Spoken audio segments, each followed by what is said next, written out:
इनको SC ST OBC का ही जो है वोट है जो सरकार बनाता है, तो इनको सिर्फ इतना यूज करना है, मुझे 33% मिल जाए। अगर उसमें OBC अगर 33% में आता है तो ठीक है, नहीं तो फिर SC ST आ जाओ। तो इनको तो बस यूज करना है भाई, अगर OBC ज्यादा नखरे दिखा रहा है चल बाहर चल, हम BSP को अपना लेंगे, नहीं तो BSP अगर नखरे दिखा रही है बाहर निकल, हम OBC को पकड़ लेंगे। इसी वजह से तो पिट रहे हैं हम, और क्या वजह है। अब बहन जी से मैं रिक्वेस्ट करूंगी कि आप जो है आपको जो है बाबा साहब भीमराव अंबेडकर और ज्योतिबा फूले जी, काशीराम जी का पूरा एक्सपीरियंस है, अनुभव है, काशीराम जी के साथ काम किया आपने, अपने पैरों पे खुद खड़े होइए और पूरे देश का मार्गदर्शन करिए, छोड़ दीजिए सहारा। अगर ये आपको जेल में भी डालेंगे तब ये 90% लोग उन जेलों की सलाखों को तोड़ने को तैयार हैं। एक बार आप मनुवादियों से के शिकंजे से निकल के तो देखो बाहर। नहीं जी ना, हमें तुम्हारा CM बनना और ना प्रेसिडेंट बनना, अगर औकात है तो प्राइम मिनिस्टर बना दो, खत्म कहा। अगर बीजेपी वालों सबसे पहले तो मिट्टी का संदेश दे कौन रहा है, पहले तो वही आ जाओ, अपना DNA टेस्ट करा लो, ठीक है, DNA टेस्ट करा लो, इस मिट्टी के हो भी या नहीं हो। नहीं तो कांग्रेस का प्रधानमंत्री बना चुकी है जनता, तो तब क्यों नहीं किया इन्होंने? आप दोबारा उनको कई मौका दें हम? नहीं, को ये गांधीवाद अब नहीं चलेगा। एक मुंह पे किसी ने तमाचा मार दिया तो दूसरा भी हम पलट के दे दें, अब हम उन बातों पे जाने वाले नहीं है। कोई सी भी ठीक नहीं है, ना बहुजन BJP ठीक है, ना कांग्रेस ठीक है, कोई सी भी ठीक नहीं है। तो फिर कहाँ जाए बहुजन? तीसरा मोर्चा बना रहे हैं ना, हमारी जितनी हैसियत है, हम पे विश्वास करके तो देखे थे। तीसरा मोर्चा अगर हम पे विश्वास करेगा कि हम जो है 90% जो है इस देश में 90%, बाबू जगदेव प्रसाद कुशवाहा ने कहा था कि 90% वोट है, तो जिसके पास 90% वोट है 33 वाला पास कर जाता है, सरकार बना लेता है। जिसके पास 90% वोट है, अगर ये टीवी का बहिष्कार कर दे और जो आप लोग जो आम जनता की आवाज उठाते हैं, इस बहुजन समाज की आवाज उठाते हैं, सोशल मीडिया को अगर जनता फॉलो करने लग जाए, तो मैं कहती हूँ आपके तीसरे मोर्चे की सरकार बन के रहेगी, इसे कोई रोक नहीं सकता। देखिए इंडिया गठबंधन चलेगा या टूट जाएगा, जब जो है 5 स्टेटों के इलेक्शन है, इसमें जो है कांग्रेस अपना वजूद देख रही है। अगर ये 5 स्टेट इंडिया गठबंधन जीत जाती है तो कांग्रेस वही अजगर की तरह खड़ी हो जाएगी कि भाई मुझे तुम्हारी जरूरत नहीं है, अब तो मैं तुम्हारा 55 साल पहले जैसे शोषण किया था, अब दोबारा मैं 5 साल वैसे ही शोषण करूँगा। देखिए जो है मोर्चे बनते रहने चाहिए। अगर कोई जैसे हमारा कांग्रेस आई, UP आई, उसने सपने दिखाए, गरीबी हटाओ, जो है इंदिरा गांधी ने भी कहा, राजीव गांधी ने भी कहा, अब राहुल गांधी भी कह रहे हैं, लेकिन गरीबी हटी नहीं। जब कोई चीज़ जो है बार बार रिपीट कर रहे हैं, वो काम नहीं हो रहा, तो हमें उसे चेंज कर देना चाहिए। परिवर्तन ही जीवन की प्रकृति का नियम है। तो उसी प्रकार BJP आई, उन्होंने जो है मोदी जी का चेहरा पेश किया कि ये OBC जो भारत की 63% जनता है, उसका जो है ना OBC का प्रतिनिधित्व मोदी जी करेंगे।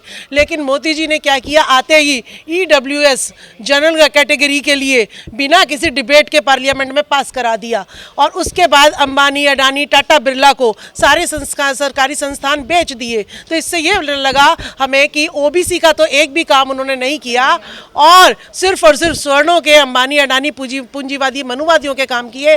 तो अब हमने सोचा है कि अब हम जो है BJP को भी हटा देंगे, और अब हम किसी के कंधे पर रखकर बंदूक नहीं चलाएंगे, अब हम बंदूक खुद उठाएंगे, लीडरशिप खुद करेंगे।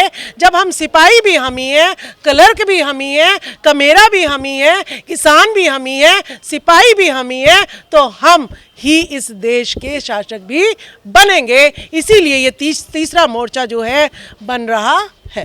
देखिए कांग्रेस में बहुत दिक्कत है। 55 साल इस देश पर कांग्रेस ने राज किया है, और मैं बता दूं, आरक्षण के विरुद्ध इंदिरा गांधी भी थी, और जो है ना राजीव गांधी भी जो है पिछड़ों के आरक्षण के विरुद्ध थे। और महात्मा गांधी जी ने तो भीमराव अंबेडकर जी को मजबूर कर दिया था कि आप जो है अपनी बातों को छोड़ दीजिएगा, हटा दीजिएगा, और मेरी जो बात है उसी को मानिएगा। तो इसीलिए हम जो है कांग्रेस को जो है अभी इसने राहुल गांधी ने कहा कि बताइए मीडिया में SC ST OBC का कोई भी बड़े पद पर नहीं है, तो आप अगर 4 राज्यों में राज्यों में सरकारी वो हो रहे हैं, चुनाव हो रहे हैं, उसमें अगर कैंडिडेट्स की लिस्ट उठाएंगे, राजस्थान में सुनिए, राजस्थान में जो कैंडिडेट्स की डिक्लेयर हुए हैं उसमें बैकवर्ड का और का प्रतिनिधित्व देखेंगे तो नाम मात्र के लिए है। तो यानी राहुल गांधी कहने के लिए कुछ है और करने के लिए कुछ है। अभी 4 स्टेटों में इलेक्शन है उनकी, 4 स्टेटों में से जिस कर्नाटक में उनकी सरकार बन चुकी है वहां पे तुरंत जातिगत जनगणना कराओ ना अगर वो चाहते हैं तो। और चारों स्टेटों में सबसे पहले जिनको हिस्सेदारी नहीं मिली है उनको जो है राजनीतिक हिस्सेदारी देना, क्यों नहीं कैंडिडेट खड़े कर रहे हैं। राहुल गांधी पे विश्वास होता अगर वो कर्नाटक में जातिगत जनगणना बिहार की तर्ज पे करा देते तो हमें विश्वास बन जाता। वहां तो तुम्हारी सरकार है, वहां तो किसी और की सरकार नहीं है ना। और अगर 4 स्टेटों में, राजस्थान की मैंने लिस्ट उठा के देखी, अगर आप उसमें बैकवर्ड, ये तो बाबा साहब ने रिजर्वेशन SC ST को दिया हुआ है इसलिए मजबूरी है उनको वहां पे कैंडिडेट खड़ा कराना। अरे आप में हिम्मत है तो ओबीसी के खड़ा करके दिखाओ ना, मूल जो ओबीसी है वहां का खड़े करके दिखाओ। वो नहीं लिस्ट जारी की तो कांग्रेस यानी राहुल गांधी भी धोखेबाज। अखिलेश यादव कह रहे हैं कि हमें पता नहीं था कांग्रेस हमें धोखा देगी, हम तो नहीं जाते कांग्रेस के पास में। देखिए अखिलेश यादव जी जो है, मैं आपको बता दूं कि क्षेत्रीय पार्टी को कांग्रेस भी दमन करती थी और जो है बीजेपी भी बहुत जल्दी जैसे हमारी बीएसपी जो है राष्ट्रीय पार्टी थी, वो उसको राष्ट्रीय पार्टी को और क्षेत्रीय पार्टी भी ना छोड़ने की कोशिश जो है बीजेपी और कांग्रेस की दोनों की ही रही है। ठीक है, तो अखिलेश यादव जी जो है वही वाली बात है कि कांग्रेस का पतन हो गया था, उन्हें लगा कि भाई सारा मीडिया इनके हाथ में है क्योंकि मनुवाद ही कांग्रेस को चला रहा है और मनुवाद ही बीजेपी को चला रहा है कि मीडिया इनके हाथ में है, तो हम इनके साथ अगर जुड़ जाते हैं, आज ये पतन की कगार पर हैं, इनके साथ जुड़ जाएंगे तो कम से कम आज हमें हक अधिकार दे देंगे। लेकिन मुझे ऐसा लगता है नीतीश जी भी जो है ठगे जा रहे हैं इस इंडिया गठबंधन में और अखिलेश यादव भी ठगे जा रहे हैं और मायावती जी को तो बुलाने का ये सोच ही नहीं रहे हैं। तो इस तरीके से हमें लगता है कि बहुजन जो है इसमें ठगा जा रहा है, तो वो जो है कोई भी डिसीजन ले तो वो सही करेंगे क्योंकि ठगी जो है हमने बहुत साल बर्दाश्त कर रही है, अब नहीं करेंगे। पिछड़े प्रधानमंत्री कौन है हमारे? मोदी जी है ना। देखिए अब जो है चाहे किसी भी राज्य में चले जाओ, पिछड़े जो है महसूस कर रहे हैं कि 10% EWS जो है स्वर्ण जाति को बिना किसी डिबेट के मोदी जी ने कराया। मंडल कमीशन की जो रिपोर्ट जो है हमारी लागू होनी चाहिए थी वो आडवाणी ने कमंडल में बदल दी, लेकिन मोदी जी उसी रामलला के मंदिर को बनाने के लिए लगे हुए हैं।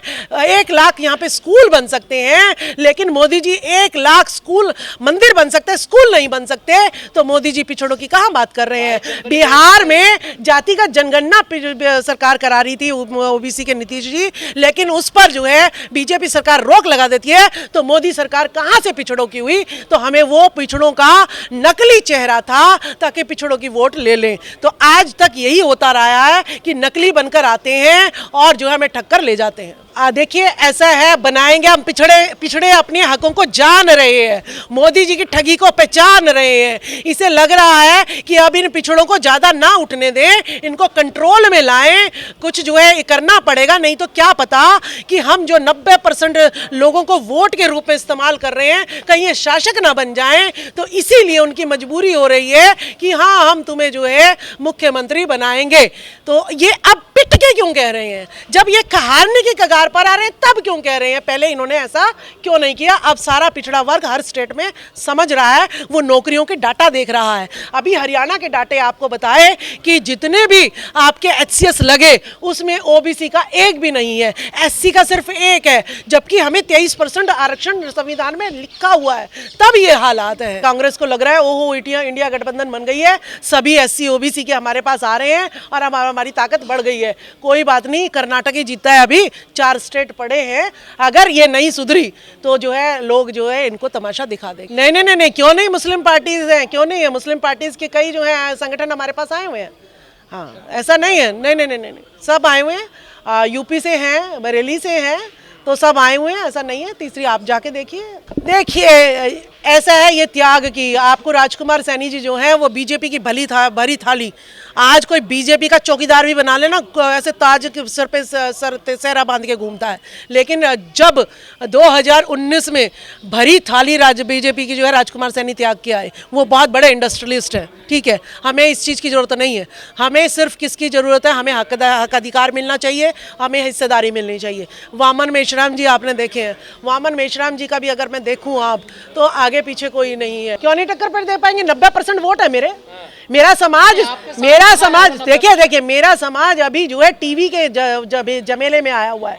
ठीक है, जिस दिन वो धर्म से निकल गया, नकली धर्म से निकल गया, टीवी से निकल गया, वो मेरे पास ही आएगा। और आज तलाश रहे लोग कि असली चेहरा कौन है, क्योंकि पार्टियों ने नकली चेहरे जो है इतने पेश कर दिए, कांग्रेस बीजेपी ने, लोग असली और नकली में अंतर करना भूल गए हैं, या वो डर रहे हैं कि कहीं इसको भी अगर मैंने देख लिया और ये जो है आरएसएस में जाके बिक गया, ये बीजेपी में जाके बिक गया, ये कांग्रेस में जाके बिक गया, ये तीसरा मोर्चा तो मेरा क्या होगा। तो ऐसा नहीं है, वो डर रहे हैं। और जिस दिन ये मोर्चा अभी पूरा कार्यालय जो है दिल्ली में बनाया जाएगा, जब पूर्णतः जो है हम पूरे देश में जो है दहाड़ेंगे, तो जनता हमारे साथ जुड़ेगी। ऐसा नहीं है जनता गरीब के साथ जुड़ती है। देखिए बिल्कुल जा सकते हैं वो, लेकिन अभी सपा जो है सीएम बन चुकी है, कई बार सीएम जो है मुख्यमंत्री जो है ना यूपी में बन चुकी है, तो वो अपने आप को समझ रही है कि मैं अकेले कर लूंगी। इस अकेले की वजह से ही, इस पिछड़ेपन की वजह से ही ये जो है SC ST OBC जो है बार बार मार खा रहा है और मनुवादी जो है लीड कर रहे हैं देश में। देखिए ये कहना वहना तो ये जो है ना, यही लोग जो है वो कर देते हैं कि भाई राजकुमार सैनी बीजेपी की बी टीम है, कभी कह देते हैं वामन मेश्राम जो है वो मनुवादियों के लिए ही काम कर रहे हैं। हमारे लोगों को किसी की बात नहीं सुननी चाहिए। कौन क्या, तुम तो ये तो बी टीम है, तुम तो हो ही पूरे बीजेपी के, तुम तो हो ही पूरे कांग्रेस के, हम तो चलो बी टीम है, कोई बात नहीं, लेकिन हम तुम्हारे जैसे घातक तो नहीं है। ठीक है, तो हमें इन अफवाहों से जो है अपने आप को मिटा लेना चाहिए, हटा लेना चाहिए। देखिए वामन मेश्राम जी बीएसपी को, काशीराम जी की विचारधारा को मारने के लिए खड़े नहीं हुए। वामन मेश्राम जी देखिए मतलब समझिए, जिस पर आप जो वो ब्राह्मण बैठा हुआ है, मनुवादी बैठा हुआ है, उसको खत्म करने की बात कह रहे हैं। विचारधारा से पार्टी चलती है, विचारधारा से देश चलता है। अगर वामन मेश्राम जी ने कहीं कहा हो कि काशीराम की विचारधारा को मारना चाहता हूं, तो मुझे बताइए। अगर किसी ने यह कहा हो कि ज्योतिबा फुले की विचारधारा नहीं है, देखिए बीएसपी, उन्होंने ये नहीं कहा कि काशीराम ने जो खड़ा किया उसको मारना चाहता हूं, उसके नहीं। अभी बीएसपी किसी के कब्जे में है। अगर किसी के कब्जे में कोई ऑफिस है तो अगर उसे तोड़ भी दें, किसके कब्जे में? देखिए आप सबको पता है किसके कब्जे में है, किसके कब्जे में नहीं है। पूरा मनुवाद जो है उसके कब्जे में मायावती जी जकड़ी हुई हैं, जिनका डर उन्हें जेल जाने से सताता रहता है। वही कमजोरी है कि जो राष्ट्रीय पार्टी है आज क्षेत्रीय पार्टी में भी अपना वर्चस्व नहीं दिखा पा रही है। ये उसी डर का कारण है। डर के जो है हमारी जनता 90% मरती जा रही है। देखिए एएसपी तो जो है अभी जंतर मंतर पर प्रोग्राम हुआ था और एएसपी हमारे साथ में ही था। और मैं ये बता दूं कि अकेला बैकवर्ड भी कुछ नहीं कर सकता, क्योंकि जो ये भारत का मूल निवासी है इसको एक होना पड़ेगा। अगर मेरे में से एक भाई भी 89% मेरे साथ है, अगर एक भाई भी मेरा अलग चला जाता है, उसी को मनुवाद जो है कैप्चर कर लेगा और उसी से जो है घर में छेद करना शुरू कर देगा। तो हमारा जो है पूरा समाज इकट्ठा होगा और हम लेके आएंगे।